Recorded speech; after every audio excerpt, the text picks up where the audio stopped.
Hello friends, நான் தமிழரசன். நீங்கள் பார்க்குறது Kovai trader YouTube channel.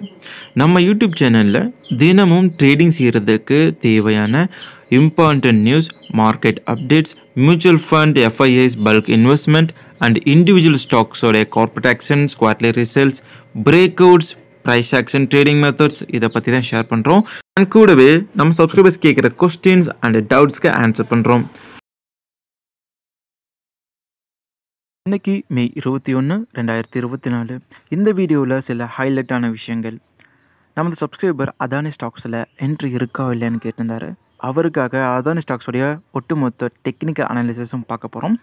Last வீக்கில் டாப் கெய்னர்ஸாக இருந்த பென்னி ஸ்டாக்ஸ் கூடவே Q4 ரிசல்ட்ஸ் அண்ட் டிவிடெண்ட் தர பங்குகளை பற்றியும் பார்க்க போகிறோம். வாங்க வீடியோக்குள்ளே போகலாம். ஆயில் இந்தியா தரப்புலேருந்து ஒரு அப்டேட் வந்திருக்குங்க. லாஸ்ட்டாக Q4 ரிசல்ட்ஸை அறிவித்தாங்க ஆயில் இந்தியா. அதில் 18% ப்ராஃபிட் இன்க்ரீஸ் ஆகிறதுக்காகவும் கன்சாலிடேட்டட் நெட் ப்ராஃபிட் வந்து ரூபாய் 2332 கோடி ரூபாயும் உயர்ந்திருக்கு. கம்பெனி 6 வருஷத்துக்கு அப்புறம் 1:2 ரேஷியோவில் போனஸ் ஷேர்ஸை வெளியிட போகிறாங்க. கூடவே டிவிடெண்ட்டாக ₹3.75 அறிவிச்சிருக்காங்க. இன்னும் ரெக்கார்ட் ரேட் கம்பெனி தரப்பில் அப்டேட் பண்ணப்படையாது. ஸோ இன்னும் ஒரு 30 நாள், அதாவது ஆனுவல் ஜெனரல் மீட்டிங் ஹெல்டான 30 நாளில் இந்த ரெக்கார்ட் டேட் வரும்னு எதிர்பார்க்கப்படுது. ஏர்பஸ் அண்ட் சித்தி பேங்க் தரப்புலேருந்து ஒரு அப்டேட் வந்திருக்கு.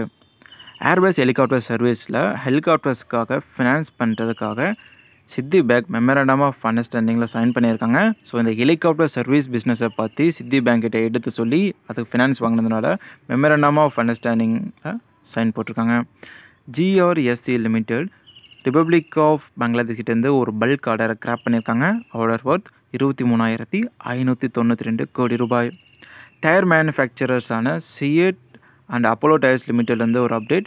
அது என்னென்னா, ரைஸ் இன் இன்புட் காஸ்ட், அதாவது natural rubber, synthetic rubber, nylon other காம்போனன்ட்ஸில் வந்து ப்ரைஸ் உயர்ந்திருக்கிறதுனால அவங்களுடைய ப்ராடக்ட்ஸில் உடைய ப்ரைஸ் ஹைக் பண்ணுற போகிறதா ஒரு நியூஸ் வந்திருக்கு. நெக்ஸ்ட் பேஜில் பென்னி ஸ்டாக்கை பற்றின ஒரு குட்டி அப்டேட்டை பார்க்க போகிறோம். இதெல்லாம் 1000 crores கம்மியாக மார்க்கெட் கேப் உள்ள பென்னி ஸ்டாக்ஸ். 5 லட்சம் டெய்லி வால்யூமில் ட்ரேடான stocks. Leasing finance and investment limited 82% அதிகரிச்சிருக்கு. ஜான்சன் ஃபார்மா லாஸ்ட் வீக்கில் 31% உயர்ந்திருக்கு. Sowcar business machines 22%, sunshine capital investments 18%, Murae organics limited 16%, India infotech and software 16% உயர்ந்திருக்கு. ஸோ இது எல்லாமே பார்த்தீங்கன்னா நம்ம பேலன்ஸ் ஷீட் பார்த்தா தான் எதிர்காலத்துடைய மல்டி பேக்கெட்ஸ் என்னென்னு நமக்கு தெரியும். கூடவே மல்டிபிள்ஸ் ஆர்டர் யார் வச்சுருக்காங்க, PE ரேஷியோ என்னவாக இருக்குது, ரிசர்வ்ஸ் எவ்வளோ வச்சுருக்காங்க, கேஷ் ஃப்ளோ எவ்வளோ இருக்குது. ஸோ இதை பார்த்தாலே போதும், ஒரு மல்டி பேக்கரை நம்ம ஈஸியாக எடுத்துக்கலாம். குறிப்பாக இண்டஸ்ட்ரியை நீங்கள் பார்க்கணும். ஸோ இந்த இண்டஸ்ட்ரி கேஷ் ஃப்ளோ ரெண்டும் வச்சு தான் ஒரு பிஸ்னஸ் நகரும். ஓகேங்களா? ஸோ நெக்ஸ்ட்டு தீபக் நெட்வொர்க் லிமிட்டட்லேருந்து ஒரு அப்டேட். மார்ச் ரிசல்ட்டை வந்து வெளியிட்டிருந்தாங்க. அதில் நெட் ப்ராஃபிட்டாக 253.85 கோடி ரூபாயை பதிவு பண்ணியிருக்காங்க. இயர் ஆன் இயர் ரெவென்யூவில் 8% க்ரோத் ஆகியிருக்கிறதா கம்பெனி அறிவிச்சிருக்காங்க. Global health care limited quarterly 4 ரிசல்ட்ஸை அறிவிச்சிருந்தாங்க. அதில் 25% க்ரோத் நெட் ப்ராஃபிட்னும் கன்சாலிடேட்டட் நெட் ப்ராஃபிட்டாக 478 கோடியை பதிவு பண்ணியிருக்காங்க. இதே ஃபினான்ஸ் இயர் 23 குவார்ட்டர்லி 4 ரிசல்ட்ஸை கம்பேர் பண்ணும்போது இந்த வருஷம் வந்து 478, போன வருஷம் 326 கோடி ரூபாயாக ப்ராஃபிட் இருந்திருக்கு. இந்தியா சிமெண்ட்ஸ் குவார்ட்டர்லி 4 ரிசல்ட்ஸை அறிவிச்சிருக்காங்க. அதில் நெட் லாஸாக 50 கோடியை பதிவு பண்ணியிருக்காங்க. இது வந்து இயர் ஆன் இயர் கம்பேர் பண்ணும்போது போன வருஷத்துக்கு இந்த வருஷம் லாஸஸ் வந்து கம்மியாகிட்டே வரதுனால இன்னும் சேல்ஸை இன்க்ரீஸ் பண்ணி நாங்கள் வந்து ப்ராஃபிட்டாக கொண்டு வந்துடுவோம். போன வருஷம் வந்து 27 லட்சம் டன் சிமெண்ட்டை தயாரித்தோம். அதே நிலையில் இந்த குவார்ட்டர்லியில் 23 லட்சம் டன்னை தான் நாங்கள் மேனுஃபேக்சர் பண்ணி சேல் பண்ணியிருக்கோம். ஸோ சேல்ஸை இன்க்ரீஸ் பண்ணி ப்ராஃபிட்டை குறைச்சி லாபத்துக்கு வந்துடுவோன்னு CEO சொல்லியிருக்காங்க. ஸோ இன்றைக்கி மார்க்கெட்டில் ரிசல்ட்டை அறிவிக்க போகிற companies BHEL, NMDC limited, PI industries, Hitachi energy, Ircon limited இவங்கெல்லாம் இன்றைக்கி குவார்ட்டர்லி ரிசல்ட்ஸை அறிவிக்க போகிறாங்க. வேர்ல்பூல் லிமிடெட் மார்ச் குவார்ட்டர்லி ரிசல்ட்ஸாக நெட் ப்ராஃபிட் வந்து 79 கோடின்னு பதிவு பண்ணியிருக்காங்க. VRL லாஜிஸ்டிக்ஸ் ரெவென்யூ ஃப்ரம் ஆப்ரேஷன்ஸில் ரூபாய் 768 கோடி ரூபாய் வந்திருக்கணும். அதில் நெட் ப்ராஃபிட் வந்து 21 கோடின்னு பதிவு பண்ணியிருக்காங்க. பந்தன் பேங்க் லிமிட்டடில் இருந்து ஒரு அப்டேட் வந்திருக்கு. மார்ச் குவார்ட்டர்லி ரிசல்ட்ஸில் 54 கோடி ரூபாய் ப்ராஃபிட் பண்ணியிருக்கிறதா. ஸோ நெக்ஸ்ட்டு அதானி ஸ்டாக்ஸோடைய டெக்னிக்கல் அனாலிசிஸை பார்க்கலாம். ஸோ ஸ்கிப் பண்ணாமல் கடைசி வரைக்கும் பாருங்கள். ஸோ இந்த மாதிரி சப்ஸ்கிரைபர்ஸ் அல்ல வியூவர்ஸ் உங்களுக்கு ஏதாவது டவுட் இருக்குது, ஒரு ஸ்டாக் அப்டேட் வேணும்னா கீழே கமெண்ட் பண்ணுங்கள். வாங்க பார்க்கலாம். அதானி ஸ்டாக் லிஸ்ட்டில் Adani Ports limited, Adani Enterprises limited, Adani Green Energy limited, Adani Wilmar limited, Adani Power limited, Ambuja Cements limited, ACC limited. So இந்த ஸ்டாக்ஸை பற்றி பார்க்க போகிறோம். இப்போது நீங்கள் பார்க்குற சார்ட் வந்து அதானி என்டர்பிரைசஸ் ஓடுது. இதோடைய வீக்லி சார்ட் தான் பார்க்குறீங்க. இதில் பீனட் ஒரு சார்ட் பேட்டர்ன் இருக்குது. ஸோ இந்த சார்ட் பேட்டர்னில் இப்போதைக்கு என்ட்ரி வரலைங்க. மேபி 3300 இல்லை 350க்கு மேலே ஒரு கன்ஃபார்ம்டு கேண்டில் ஹெவி வால்யூமோட வந்துச்சுன்னா நீங்கள் ட்ரேட் எடுக்கலாம். அந்த ஹெவி கேண்டிலுக்கு கீழே நீங்கள் ஸ்டாப் லாஸ் அப்ளேஸ் பண்ணிக்கோங்க. உங்களுடைய டார்கெட் 4000லேருந்து 4120 வரைக்கும் இருக்கும். ஸோ இந்த ரேஞ்சில் ஒரு ரிவர்சல் வந்தாலோ இல்லை ஏதோ ஒரு பேரிஷ் சிக்னல் வந்தாலோ எக்ஸிட் பண்ணிவிடுங்க. Next Adani Green Energy limited எடுத்து இதோடைய வீக்லி சார்ட்டை வச்சு பார்க்கும்போது ஹெவியான ஒரு கன்சாலிடேஷன் வந்து நடந்திருக்கு. இது வரைக்கும் பிரேக் அவுட்டோ இல்லை அந்த ரேஞ்சை தாண்டியோ இந்த ஸ்டாக் வந்து ட்ரேட் பண்ண கிடையாது. 1831 ரூபா இதோடைய கரண்ட் மார்க்கெட் ப்ரைஸ் ஆகியிருக்கிற நிலையில் இந்த ஒரு ட்ரெண்ட் லைன் பிரேக் அவுட் நடந்துச்சுன்னா டார்கெட்டாக ஒரு 2500 வரைக்கும் நம்ம எக்ஸ்பெக்ட் பண்ணலாம். 3000 வந்து லாஸ்ட் டார்கெட் அப்படின்னு வச்சுக்கலாம். இது எல்லாத்துக்கும் முதல்ல இந்த சார்ட் வந்து ஒரு பிரேக் அவுட் நடக்கணும், ஹெவியான வால்யூமில் ஒரு நியூஸ் வரணும். ஸோ இது எல்லாமே நடந்தால் தான் நீங்கள் டார்கெட்டை பற்றி எக்ஸ்பெக்ட் பண்ண முடியும். ஸோ இப்போதைக்கு அதானி க்ரீனை வந்து வாட்ச் பண்ணுங்கள், என்ட்ரி எடுக்க வேண்டாம். Adani Ports current market price 1340 ரூபா 20 பைசாவில் இருக்குது. இது வந்து ஒரு இன்வெர்டட் ஹேமரை வந்து பதிவு பண்ணியிருக்கு ஒரு 6 வாரத்துக்கு முன்னாடி. இந்த கம்பெனியோடைய வீக்லி சார்ட்டை வச்சு பார்க்கும்போது ஒரு ட்ரெண்ட் லைன் பிரேக் அவுட் நடந்து அதோடைய டார்கெட்டான 59% ஹிட் பண்ணிடுச்சு. 59% டார்கெட்டை ஹிட் பண்ணிவிட்டு ஷேர் மறுபடியும் ஒரு 6% ட்ராவல் ஆகி இப்போ கரண்ட் மார்க்கெட் ப்ரைஸில் இருக்குது.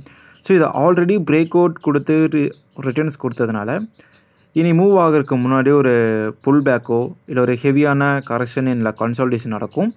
ஸோ இதையும் நீங்கள் அவாய்ட் பண்ணிடுங்க. மறுபடியும் ஒரு பிரேக் அவுட் நடக்கும்போது மறுபடியும் ஒரு சப்போர்ட் எடுக்கும்போது நீங்கள் என்ட்ரி எடுக்கலாம். வீக்லி சார்ட்டில் ஏதாவது கேண்டில் 50 டே மூவிங் ஆவரேஜ் இல்லை 100 டே மூவிங் ஆவரேஜ் இல்லை 20 டே மூவிங் ஆவரேஜ், ஸோ இந்த மாதிரி மூவிங் ஆவரேஜை சப்போர்ட் எடுக்கும்போது இன்வெஸ்ட் பண்ணால் நல்ல ரிட்டர்ன்ஸ் எடுக்கலாம். ஸோ அதானி போர்ட்ஸ் அப்படி புல் பேக் தருதான்னு பார்த்துட்டு என்ட்ரி எடுக்கலாம். அதானி வில்மர் லிமிடெட் இந்த ஸ்டாக்கோட வீக்லி சார்ட்டை பார்க்கும்போது படுத்தே விட்டாயான்ற மாதிரி இருக்குங்க.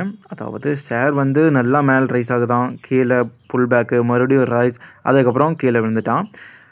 ஹெவியான வால்யூம்ஸும் கிடையாது, ஒரு சேனலும் ஃபார்ம் பண்ணல, இல்லை ஒரு பேட்டர்ன் கூட நமக்கு தெரியல. ஸோ இதையும் நம்ம அவாய்ட் பண்ணுறது தான் நம்மளோட கேபிட்டலுக்கு சேஃப். 337 ரூபாயில் இருக்குதுன்னு வாங்கிடாதீங்க. ஒரு காலத்தில் ஒரு 800 ரூபாய்க்கு போச்சு, இப்போ பை பண்ணலான்னு சொல்லி பை பண்ண வேண்டாம். ஏன்னா வீக்லி சார்ட்லேயே வால்யூம் இல்லாத போது இது வந்து நீங்கள் கன்சிடர் பண்ணவே கூடாது. இது அதானி பவர் லிமிடெட். இதோடைய வீக்லி சார்ட் வச்சு பார்க்கும்போது ஷேர் வந்து பிரேக் அவுட் கொடுத்து டார்கெட்டை ஹிட் பண்ணிட்டான். 645 வந்து டார்கெட்டாக இருந்துச்சு, அதை ஹிட் பண்ணி ஷேர் இப்போது கீழே விழுக போகிறான். ஸோ இதுதான் நடக்க போகுது. மேபி ஒரு புல் பேக் வரும்போது நீங்கள் என்ட்ரி எடுக்கலாம். என்ன கேட்டிங்கன்னா மார்க்கெட்டில் இதை விட நிறைய ஸ்டாக்ஸ் இருக்குது. பிகாஸ் இது கரெக்டாக ரெசிஸ்டண்ட்டில் போய் நின்றுட்டுருக்குறாங்க. அதனால் நீங்கள் இதை விட்டுருங்க, இதில் என்ட்ரி எடுக்க வேண்டாம். உங்கள் அனாலிசிஸ் பண்ணி பாருங்கள். நான் சொல்கிறது அப்படியே நீங்கள் எடுத்து ட்ரேட் பண்ணணுன்றது கிடையாது. நான் வந்து செபி ரிஜிஸ்டர் அட்வைஸரும் கிடையாது. என்னோடய எக்ஸ்பீரியன்ஸை வச்சு தான் நான் சொல்கிறேன். ஸோ உங்கள் அனாலிசிஸில் ஒரு என்ட்ரி இருக்குது, கன்ஃபார்ம் எடுக்கலான்னா உங்களுடைய ஓன் ரிஸ்கில் நீங்கள் எடுத்து ட்ரேட் பண்ணலாம். இப்போ நீங்கள் பார்க்குறது அம்புஜா சிமெண்ட். நிறைய பேருக்கு அம்புஜா சிமெண்ட் வந்து அதானியோடது அப்படின்னு தெரியாது. ஸோ தெரியாதவங்க தெரிஞ்சுக்கோங்க. அம்புஜா சிமெண்ட்டோடைய வீக்லி சார்ட் வச்சு பார்க்கும்போது ஷேர் வந்து இப்போது ஒரு ரெசிஸ்டன்ட் லைனில் தாங்க இருக்குது. 649 ப்ரீச் பண்ணி ஷேர் மேலே போச்சுன்னா ஒரு நல்ல ரிட்டர்ன்ஸ் தரக்கான வாய்ப்புகள் இருக்குது. ஸோ இதை கன்சிடர் பண்ணுங்கள். பட் பிரேக் அவுட் கன்ஃபர்மேஷன் வேணும், வால்யூம் கன்ஃபர்மேஷன் வேணும்.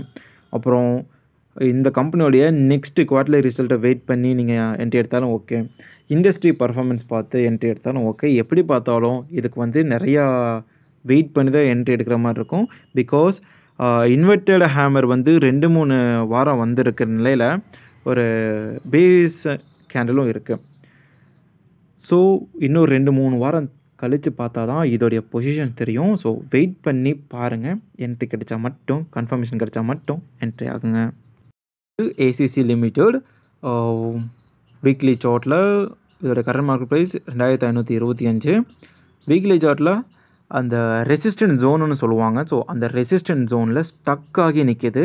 இன்றைக்கி நேற்று இல்லை, கடந்து ஒரு 2 வருஷமாக இதே மாதிரி தான் நடக்குது. வருஷக்கணக்குன்னு பார்த்தோன்னா 3 வருஷமாக இருக்குது. பட் அந்த டேஸ் கேல்குலேஷன் படி 2 வருஷமாக அந்த ரெசிஸ்டன்ட் ஜோனை ப்ரீச் பண்ண முடியாமல் திணறுது இந்த ஸ்டாக். ஸோ வெயிட் பண்ணுங்க, ஒரு ஹியூஜான கரெக்ஷன் நடக்க வாய்ப்புகளும் இருக்குது. ரொம்ப தேங்க்ஸுங்க இந்த வீடியோவை ஸ்கிப் பண்ணாமல் கடைசி வரைக்கும் பார்த்ததுக்கு. உங்களுக்கு ஏதாவது டவுட் இருக்குது, இல்லை இந்த மாதிரி ஸ்டாக்கை பற்றின டெக்னிக்கல் அனாலிசிஸ், என்ட்ரி எக்ஸிட்டில் டவுட் இருக்குன்னா கேளுங்க. என்னுடைய வியூவை நான் உங்களுக்கு சொல்கிறேன். ஸோ நீங்களும் ஃபர்தராக அனாலிசிஸ் பண்ணி என்ட்ரி எடுத்து ப்ராஃபிட் பண்ணுறதுனா பண்ணலாம். ஸோ தேங்க்ஸ் ஃபார் வாட்சிங். சப்ஸ்கிரைப் பண்ணுங்கள், சப்போர்ட் பண்ணுங்கள், நிறைய பேருக்கு ரெஃபர் பண்ணுங்கள். டாடா, பாய்.